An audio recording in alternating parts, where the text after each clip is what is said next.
Hello friends, good evening to all. Welcome to our channel. ఈరోజు వీడియోలో మనం discuss చేయబోయేటటువంటి topic Sabarimala temple గురించి మనం మాట్లాడుకోబోతున్నాం. ఈ యొక్క శబరిమల టెంపుల్లోకి మహిళల ఎంట్రీ ఏదైతే ఉందో దాని గురించినటువంటి టాపిక్ని సుప్రీంకోర్టు విచారణ త్వరలో ప్రారంభించబోతుంది. గతంలో ఆల్రెడీ 2018లో వచ్చినటువంటి జడ్జిమెంట్ ఉమెన్ని అలౌ చేయొచ్చు అని సుప్రీంకోర్టు చెప్పింది. దాని తర్వాత 2019లో మేము దీన్ని మరింతగా విచారించాలి, దీన్ని లార్జర్ బెంచ్ అంటే ఎక్కువ మంది జడ్జిలు ఉన్నటువంటి దానికి మేము దీన్ని ట్రాన్స్ఫర్ చేస్తున్నామని చెప్పారు.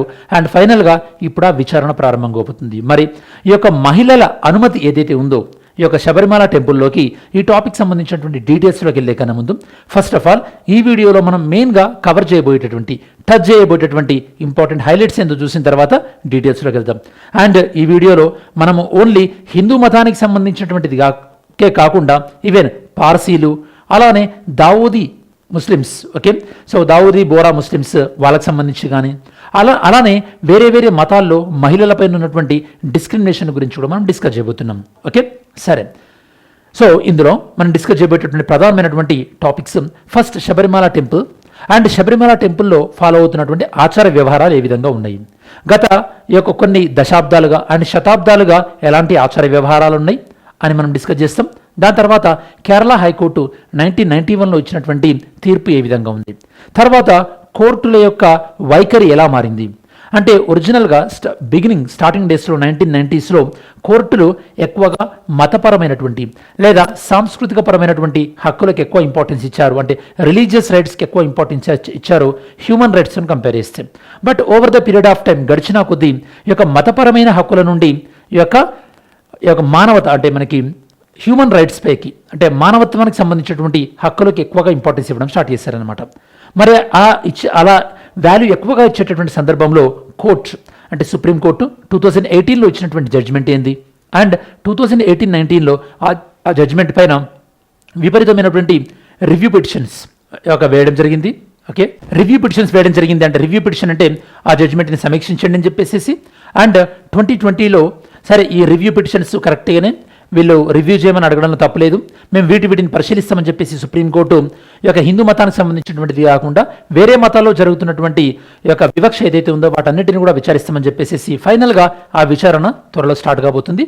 అందుకోసమే మనం ఈ టాపిక్ని డిస్కస్ చేస్తున్నాం. ఇది యూపీఎస్సీ పాయింట్ ఆఫ్ వ్యూలో కానీ మిగతా ఏ ఎగ్జామ్లో పాయింట్ ఆఫ్ వ్యూలోనైనా సరే మీకు GS paper to polity and social issues and ఈ యొక్క ఎథిక్స్ పాయింట్ ఆఫ్ వ్యూలో ఇంపార్టెంట్. సరే, ఇప్పుడు చూద్దాం మనకి ఈ యొక్క కీవర్డ్స్ ఏవైతే ఉన్నాయో ఇవి ఈ వీడియోలో మనం డిస్కస్ చేస్తాం. అంటే కాన్స్టిట్యూషనల్ బెంచ్ అంటే రాజ్యాంగ ధర్మాసనం, రివ్యూ పిటిషన్ అంటే మనకి సమీక్షను కోరుతాం కదా, కోర్టు జడ్జిమెంట్ ఇచ్చిన తర్వాత మళ్ళీ సమీక్షను కోరేటటువంటి పిటిషన్ని రివ్యూ పిటిషన్ అంటాం. అండ్ కాన్స్టిట్యూషనల్ మొరాలిటీ అంటే రాజ్యాంగపరమైనటువంటి నైతిక విలువలు, వీటి గురించి మనం మాట్లాడదాం. First of all context. Supreme court యొక్క శబరిమల టెంపుల్ కేసు ఏదైతే ఉందో దాన్ని April 7th, 2026 నుంచి దీనిపైన విచారం ప్రారంభం కాబోతుంది. అండ్ ఇందులో ఎంతమంది జడ్జిలు? 9 జడ్జెస్. ఎప్పుడైనా గుర్తుపెట్టుకోండి, మీకు పాలిటీలో చెప్పాను, ఒక జడ్జిమెంట్ని సుప్రీంకోర్టు ఇచ్చిన తర్వాత అంటే గతంలో 5 జడ్జిలు ఇచ్చారు కదా, ఒక జడ్జిమెంట్ని సుప్రీంకోర్టు ఇచ్చిన తర్వాత మళ్ళీ ఆ జడ్జిమెంట్ని తిరిగి విచారించాలంటే ఇదివరకు ఎంతనైతే కనుక బెంచ్ స్ట్రెంత్ ఉందో అంతకంటే ఎక్కువగా ఉన్నటువంటి బెంచ్ స్ట్రెంత్ మాత్రమే ఈ యొక్క రివ్యూ అంటే ఈ యొక్క మనకి విచారించాల్సి ఉంటుంది అని చెప్పేసి మనం డిస్కస్ చేసాం కదా. 9 జడ్జ్ కాన్స్టిట్యూషన్ బెంచ్ అనేది దీన్ని విచారించబోతుంది. 2018లో శబరిమల కేసులో ఇచ్చినటువంటి జడ్జిమెంట్ ఏదైతే ఉందో అప్పుడు 5 జడ్జిలు, 4 జడ్జిలేమో ఈ యొక్క మహిళలని ఎంట్రీ అంటే పాజిటివ్గా అండ్ ఒక జడ్జి వచ్చేసేసి ఈ యొక్క మహిళలను అనుమతించాల్సిన పని లేదు అని చెప్పేసి ఇచ్చారు. ఆ జడ్జి కూడా ఉమెన్ జడ్జి. ఓకే, నెక్స్ట్ 2018 ఉమెన్కి సంబంధించినటువంటి అన్ని ఏజెస్ వాళ్ళు కూడా శబరిమల టెంపుల్లోకి వెళ్ళొచ్చు అని చెప్పేసి జడ్జిమెంట్ ఇచ్చింది. అంటే జనరల్గా ఈ యొక్క శబరిమల టెంపుల్కి సంబంధించి మహిళలు మొత్తానికి వెళ్ళకూడదని కాదు, వెళ్ళొచ్చు. కాకపోతే ఎవరికి అనుమతి లేదు, ఎవరైతే కనుక మెన్స్ట్రువల్ సైకిల్ అంటే యాక్టివ్ రిప్రొడక్టివ్ సైకిల్ అంటే ఎవరికైతే కనుక ఈ యొక్క మెన్స్ట్రువల్ సైకిల్ వాళ్ళు యాక్టివ్గా ఉంటుందో ఆ ఏజ్లో గ్రూప్లో ఉన్న వాళ్ళు వెళ్ళకూడదని చెప్పేసి. మరి ఎందుకు వెళ్ళొద్దు అంటున్నారు? ఎందుకంటే ఇక్కడ శబరిమల టెంపుల్లో అయ్యప్ప స్వామి ఎవరైతే ఉంటారో తనని యొక్క బ్రహ్మచారిగా కొలుస్తాము కాబట్టి అండ్ చాలా నిష్ఠతో కూడినటువంటి దీక్షను మేము ఫాలో అవుతాము కాబట్టి ఈ యొక్క 41 రోజులు, కొంతమంది అంటే కొన్ని ఒక్కొక్క రోజులుగా, బట్ ట్రెడిషనల్గా 41 రోజులు. కాబట్టి బ్రహ్మచారిగా ఉన్నటువంటి మా దేవుని దగ్గరికి ఈ యొక్క మెన్స్ట్రువల్ సైకిల్ యాక్టివ్ స్టేజ్లో ఉన్నటువంటి మహిళలు రావడం అనేది మా యొక్క సంప్రదాయాన్ని విరుద్ధంగా ఉంది అని చెప్పేసి ఈ యొక్క పిటిషనర్ల యొక్క వాదన అన్నమాట. ఈవెన్ టెంపుల్ డెవలప్మెంట్ బోర్డు ఉంటుంది కదా, వాళ్ళ యొక్క వాదన కూడా అదే. సో కాబట్టి ఇక్కడ వేటికి మధ్యలో మనకి ఎక్కువగా కాన్ఫ్లిక్ట్ వస్తుంది, religious freedom versus gender equality. అంటే మతపరమైన స్వేచ్ఛ, దాంతోపాటు జెండర్ ఈక్వాలిటీ అంటే మనకి యొక్క హక్కులు, మానవ హక్కులకు సంబంధించి రెండింటి మధ్యలో యొక్క అంటే కాన్ఫ్లిక్ట్ వస్తుందన్నమాట, విరుద్ధంగా ఉన్నాయి. అంటే మరి ఏది ముఖ్యం, రిలీజియస్ ఫ్రీడమ్ ముఖ్యమా, జెండర్ ఈక్వాలిటీ ముఖ్యమా, అంటే లింగపరమైనటువంటి సమానత్వం ముఖ్యమా అన్నప్పుడు ఒరిజినల్గా 1991లోనేమో అప్పుడేమో మతపరమైనటువంటి స్వేచ్ఛకి ఎక్కువగా ఇంపార్టెన్స్ ఇచ్చేసి సుప్రీంకోర్టు, 2018లోనేమో లింగపరమైనటువంటి సమానత్వం అంటే జెండర్ ఈక్వాలిటీకి సుప్రీంకోర్టు ఎక్కువగా ప్రాధాన్యత ఇవ్వడం జరిగింది. సరే, మరి శబరిమల టెంపుల్ ఎక్కడుందో చూద్దాం ఒకసారి. Important basic facts. ఇది మనకి పెరియార్ టైగర్ రిజర్వ్ ఉంది కేరళ, అండ్ ఇది డెడికేటెడ్ మనకి main Ayyappa Swamy.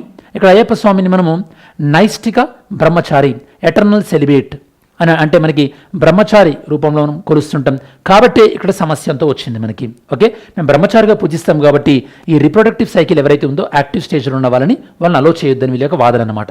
And 41 days రథం ఎవరైతే కనుక అంటే మనకి దీక్ష అంటాం కదా మనం, పెనేస్ అంటే చాలా కఠినంగా అండ్ చాలా క్రమశిక్షణతో కూడినటువంటి దీక్ష చేసి వస్తాం కదా. మరి మేము దీక్ష చేసి వచ్చినప్పుడు ఇలా మా సంస్కృతిని లేదా మా కల్చర్ని అంటే ఉల్లంఘిస్తూ చేయడం కరెక్ట్ కాదు కదా అని చెప్పేసి ఆర్గ్యుమెంట్.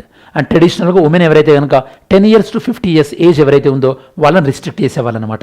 అండ్ ఈ యొక్క టెంపుల్ని అడ్మినిస్ట్రేట్ చేస్తుంది ఎవరు, ఈ యొక్క ట్రావెన్కోర్ దేవస్థానం బోర్డు. మరి ఈ యొక్క రిస్ట్రిక్షన్ చేస్తూ తర్వాత దీనికి కేరళ ప్రభుత్వం చట్టబద్ధత కూడా తీసుకొచ్చింది. కేరళలో ఉన్నటువంటి ఎండోమెంట్ యాక్ట్ ఉంటుంది కదా, దేవస్థానాలను కంట్రోల్ చేసేది, ఆ యాక్ట్లో కూడా ఈ యొక్క అంటే కొన్ని దేవాలయాల్లో మహిళలకు అనుమతి లేదు అనే సెక్షన్ కూడా తీసుకొచ్చారు. చూద్దాం అది ఏందని చెప్పేసి. సో ఈ విధంగా చేసినప్పుడు 1990లో ఫస్ట్ టైం దీన్ని లీగల్గా ఛాలెంజ్ చేయడం జరిగింది కోర్టులో. 1990లో ఛాలెంజ్ చేసినప్పుడు 1991లో సుప్రీంకోర్టు ఏం అభిప్రాయపడిందంటే ఇలా మహిళలకి అనుమతించకపోవడం అనేది కరెక్టే, అంటే వాళ్ళకి బ్యాన్ కరెక్టే అని చెప్పింది. ఎందుకంటే అది ట్రెడిషన్, అంటే సాంప్రదాయబద్ధంగానే ఉంది, మనం సాంప్రదాయానికి రెస్పెక్ట్ ఇవ్వాలి కదా అని చెప్పేసి సుప్రీంకోర్టు యొక్క టెంపుల్ అథారిటీకి ఏం చెప్పిందంటే ఇలా మహిళలను అనుమతించకపోవడం కరెక్టే, సో కాబట్టి మీరు వాళ్ళు వస్తే కనుక మీరు ఆపేయొచ్చు అని చెప్పేసి సుప్రీంకోర్టు చెప్పింది. అంటే 1990స్లో మనం ఎలాంటి జరిగిందని చెప్పొచ్చు మన యూపీఎస్సీ పాయింట్ ఆఫ్ వ్యూలో, జుడిషియరీ అనేది మతపరమైనటువంటి విశ్వాసాల్లో ఎక్కువగా ఇంటర్ఫియర్ కాలేదు. కాబట్టి ఇప్పుడు జుడిషియరీ అనేది మతపరమైనటువంటి విశ్వాసాలను దాటి ఈ యొక్క దేనికి ప్రాధాన్యత ఇస్తుంది, రైట్స్ జూరిస్ప్రుడెన్స్ అంటే మానవ హక్కులకి ప్రాధాన్యత ఇస్తుంది అని చెప్పేసి కొంతమంది యొక్క ఎక్స్పర్ట్ ఒపీనియన్. కాబట్టి ఇనీషియల్గా మన కోర్టు దేనికి ప్రాధాన్యత ఇచ్చింది, కస్టమ్స్ ఆచారాలకు ఎక్కువ ప్రాధాన్యత ఇచ్చింది. దేనితో కంపేర్ చేసినప్పుడు, సమానత్వంతో కంపేర్ చేసినప్పుడు. ఇప్పుడు సమానత్వానికి ఎక్కువగా ప్రాధాన్యత ఇస్తుంది కంపేర్ టు మనకి ఆచార వ్యవహారాలు అన్నప్పుడు. అదేంటి మరి ఆచార వ్యవహారాలకు అసలే ప్రాధాన్యత లేదా అంటే అది కూడా కాదు. ఏ మతంలోనైనా సరే కొన్నేమో ఖచ్చితంగా పాటించేటటువంటి ఆచార వ్యవహారాలు ఉంటాయి, కొన్నేమో మనం కల్పించుకునే ఉంటాయి అన్నమాట. ఇలా ఖచ్చితంగా ఫాలో అవ్వాల్సిన వాటిని మనం ఇంగ్లీష్లో ఎసెన్షియల్ రిలీజియస్ ప్రాక్టీసెస్ అంటాం, ERP. Okay, essential religious practices అంటే సుప్రీంకోర్టు వివిధ మతాలకు చెప్పింది అసలు మీ మతంలో ఖచ్చితంగా ఫాలో అయ్యేటటువంటివి, ఖచ్చితంగా పాటించాల్సినటువంటి సంప్రదాయాలు ఏందో మీరే డిసైడ్ చేసుకోండి. అవి కాకుండా మిగతా ఏవైనా సరే అంటే ఖచ్చితంగా పాటించాల్సినటువంటి కాకుండా మిగతావి ఒకవేళ మన ఇండివిజువల్ రైట్స్ వ్యక్తుల యొక్క హక్కులకు భంగంగా ఉంటే కనుక, వైలేట్ చేస్తే కనుక అట్లాంటివి మేము కొట్టేస్తామని చెప్పింది అనమాట. మరి యొక్క ఎసెన్షియల్ రిలీజియస్ ప్రాక్టీసెస్ అంటే ఒక మతంలో ఖచ్చితంగా పాటించాల్సినటువంటివి ఏంది అనేది ఇదివరకు సుప్రీంకోర్టు ఒక జడ్జిమెంట్లో చెప్పింది. మళ్ళీ దాన్ని ఇప్పుడు సుప్రీంకోర్టు యొక్క సమీక్ష చేయబోతుంది అనమాట. సో 2006లో ఇండియన్ యంగ్ లాయర్స్ అసోసియేషన్ అనే వాళ్ళు ఒక పిటిషన్ ఫైల్ చేశారు ఆర్టికల్ 32 ప్రకారం. ఆర్టికల్ 32 ప్రకారం ఎప్పుడు ఫైల్ చేస్తాం, ఎప్పుడైతే కనుక మన యొక్క ప్రాథమిక హక్కులు ఫండమెంటల్ రైట్స్ ఉల్లంఘించబడతాయో అప్పుడు కోర్టుకి మా ఫండమెంటల్ రైట్స్ ఉల్లంఘించబడినాయి కాబట్టి మాకు ప్రొటెక్షన్ కావాలని చెప్పేసి దాని గురించి రిట్ అడుగుతాం అనమాట. రిట్ అంటే కోర్టు యొక్క ఎవరి అయితే కనుక ఫండమెంటల్ రైట్స్ వైలేట్ కాబడతాయో వాళ్ళ దృష్టిలో మీరు ఫండమెంటల్ రైట్స్ని, ఆ ప్రాథమిక హక్కుల్ని అమలు చేయండి అని చెప్పేసి కోర్టు రిట్ ఇష్యూ చేయడం జరుగుతుంది. వీటిని మనం హేబియస్ కార్పస్, అలానే మ్యాండమస్, కోవారెంటో, ప్రొహిబిషన్, సెర్షోరియర్ అని చెప్పేసి ఈ యొక్క 5 రకాలైనటువంటి రిట్స్ని ఇష్యూ చేస్తారనమాట. అండ్ వీళ్ళు ఛాలెంజ్ చేసినటువంటి సెక్షన్ ఏంది, రూల్ 3 క్లాజ్ బి. ఏం చెప్తుంది ఇది, Kerala Hindus places of public worship rules 1965. ఈ రూల్స్లో ఈ సెక్షన్ ఏం చెప్తుందంటే కొన్ని మతపరమైనటువంటి ప్రదేశాలలో ఈ యొక్క మహిళలకు ప్రవేశాన్ని, మహిళల యొక్క ఎంట్రీని మనము వీళ్ళు రెస్ట్రిక్ట్ చేయవచ్చు అని చెప్పేసి, నియంత్రించవచ్చు అని చెప్పేసి ఈ రూల్ చెప్తుంది. ఈ రూల్ అనేది మరి ఆర్టికల్ 14 ఈక్వాలిటీ బిఫోర్ లాకి వైలేషన్ అవుతుంది. ఆర్టికల్ 15 మీరు జెండర్ బేస్డ్ డిస్క్రిమినేషన్ చేయొద్దు కదా, దాన్ని వైలేట్ చేస్తుంది. ఫ్రీడమ్ ఆఫ్ రిలీజియన్ అంటే ప్రతి ఒక్కరికి కూడా మతపరమైన స్వేచ్ఛ ఉంది కదా, మరాలంటారు. అప్పుడు కొన్ని ప్లేస్లలో మహిళలను ఎలా రెస్ట్రిక్ట్ చేస్తారు? సో కాబట్టి ఈ సెక్షన్ అన్నింటినీ కూడా ఫాలో అవుతున్నాం. దాంతోపాటు మనం మహిళలకు ప్రొటెక్షన్ ఇస్తాం, మహిళలను గౌరవిస్తామని చెప్పేసి కూడా మనం ఫండమెంటల్ డ్యూటీస్ ప్రాథమిక విధుల్లో ఆర్టికల్ 51A ఉంది కదా, కాబట్టి వీటన్నిటిని కూడా ఉల్లంఘించబడుతుంది. కాబట్టి ఈ సెక్షన్ని కొట్టివేయండి అని చెప్పేసి ఎవరు ఫైట్ చేశారు? Indian young lawyers association file చేశారు. అండ్ ఫైనల్గా 28 సెప్టెంబర్ 2018 ఇందులో 5 జడ్జిల యొక్క ధర్మాసనం ఏం చేసిందంటే 4 జడ్జిలు ఈ సెక్షన్ తప్పుంది, దీన్ని మేము కొట్టేస్తున్నాం, ఈ శబరిమల టెంపుల్లోకి మహిళలను కూడా అనుమతించండి అని చారిత్రాత్మక తీర్పు ఇవ్వడం జరిగింది. Very very important. ఓకే, సరే, ఎందుకు వీళ్ళు మహిళలను ఎంట్రీ చేయమన్నారు? ఈ యొక్క మహిళల ఎంట్రీ లేదని చెప్పేసి ఎక్కడా లేదు కదా. ఇది అంటే దేశంలో వేరే అయ్యప్ప స్వామి టెంపుల్లో మహిళలను అలవ చేస్తున్నారు కదా. కేవలం మహిళలను ఈ యొక్క శారీరక కారణాల చేత అంటే ఈ యొక్క బయాలజికల్ ఫ్యాక్టర్స్ వల్ల మీరు అలో చేయకపోవడం అనేది ఆర్టికల్ 14, ఆర్టికల్ 15 వైలేట్ చేస్తుంది. అలానే ఎప్పుడైనా సరే ఈ యొక్క కస్టమ్స్ అంటే మనకు ఉన్నటువంటి కట్టుబాట్లు అనేవి ఫండమెంటల్ రైట్స్ ప్రాథమిక హక్కుల కన్నా ఎక్కువగా ప్రాధాన్యత ఉండదు. మన కట్టుబాట్లు కానీ లేదా మన సంస్కృతి కానీ ఇవన్నీ కూడా మన ప్రాథమిక హక్కుల తర్వాతనే ఉండేటివి. కాబట్టి డివై చంద్రచూడ్ గారు ఏమన్నారంటే మనకి రాజ్యాంగంలో ఇచ్చినటువంటి వాల్యూస్ ముఖ్యము, కాన్స్టిట్యూషనల్ మొరాలిటీ అంటే రాజ్యాంగబద్ధమైనటువంటి విలువలు. సో రాజ్యాంగబద్ధ విలువలు ముఖ్యం కానీ అంతే తప్పించేసేసి మన యొక్క ట్రెడిషన్ వల్ల వచ్చిందో మన రిలీజన్ వల్ల వచ్చిందో అవి కాదు అని చెప్పి సుప్రీంకోర్టు చెప్పింది. కాకపోతే ఈ జడ్జిమెంట్ తర్వాత ఒక 2 మహిళలు శబరిమల టెంపుల్లోకి వెళ్ళడం ట్రై చేయడం, తర్వాత కొంతమంది మహిళలు ట్రై చేయడం, అప్పుడు వీళ్ళ ఎంట్రీని అంటే ప్రొటెస్ట్ చేస్తూ కొంతమంది వాళ్ళని ఇబ్బంది పెట్టడం, and even Kerala government protection కూడా ఇచ్చింది. కాకపోతే 2019లో నెక్స్ట్ ఇయర్లోనే 18 తర్వాత నెక్స్ట్ 19లోనే సుప్రీంకోర్టు ఏం చెప్పిందంటే అసలు ఈ ఇష్యూ ఏదైతే ఉందో ఇది ఇంకా లార్జర్ బెంచ్, ఎక్కువ మంది జడ్జిలు ఉన్నటువంటి వాళ్ళు దీన్ని అర్థం చేసుకోవాల్సినటువంటి అవసరం ఉంది అని చెప్పేసరికి అప్పుడు కేరళ గవర్నమెంట్ కూడా ఏం చేసిందంటే మరి సుప్రీంకోర్టు ఇలా చెప్పినప్పుడు మేము పోలీస్ ప్రొటెక్షన్ ఇవ్వడం కరెక్ట్ కాదు, ఎందుకంటే పోలీసులు న్యూట్రల్గా ఉండాలి కదా అని చెప్పడము. దాంతోపాటు అక్కడ ఉన్నటువంటి కొన్ని హిందూ మత సంఘాలు కూడా ఇలా ఉమెన్ ఎంట్రీ అనేది తప్పు, ఉమెన్నే రానివ్వకుండా చూస్తామని చెప్పడం. దీనివల్ల ఏమైందంటే గ్రాడ్యువల్గా సుప్రీంకోర్టు 2018లో మహిళలు ఈ యొక్క శబరిమల టెంపుల్లోకి వెళ్ళొచ్చు అని చెప్పినప్పటికీ కూడా ఇప్పటికీ ఆ ఆర్డర్స్ అనేవి గ్రౌండ్ లెవెల్లో ఫాలో అవ్వట్లేదు అని మనం చెప్పొచ్చు. ఓకే, ప్రభుత్వాలు దాన్ని ఈ యొక్క అమలు చేయాలన్నా కూడా అది రాజకీయపరమైనటువంటి యొక్క సిచ్యువేషన్స్కి లీడ్ చేస్తుంది అనమాట. అంటే ఒక పొలిటికల్ పోలరైజేషన్ అంటే రాజకీయంగా ఒకవైపు మహిళలను అలో చేయాలని చెప్పేసి ఇంకోవైపు మహిళలను అలో చేయొద్దని చెప్పేసి ఇలా రాజకీయాలకు వాడుకుంటున్నారని చెప్పేసి ప్రభుత్వాలు కూడా ఇదివరకు మన సాంప్రదాయాలను గౌరవించడమే బెటర్ అన్నటువంటి స్టాండ్ తీసుకున్నాయి. అండ్ 2019లో ఈ యొక్క 5 జడ్జ్ బెంచ్ 2018లో ఏదైతే సుప్రీంకోర్టు జడ్జిమెంట్ ఇచ్చిందో దాని తర్వాత మళ్ళీ దానికి సంబంధించి 5 జడ్జ్ బెంచ్ ఏం చేసిందంటే దీన్ని లార్జర్ బెంచ్ అంటే ఎక్కువ మంది జడ్జిలు ఉన్నదాన్ని దీన్ని అబ్జర్వ్ చేయాలి. ఎందుకంటే ఇందులో వీళ్ళు ఏం క్వశ్చన్లు చెక్ చేయాలని చెప్పారు? ఎసెన్షియల్ రిలీజియస్ ప్రాక్టీసెస్ అంటే ఏవి ఖచ్చితంగా ఒక మతానికి సంబంధించినటువంటి ఆచార వ్యవహారాలు.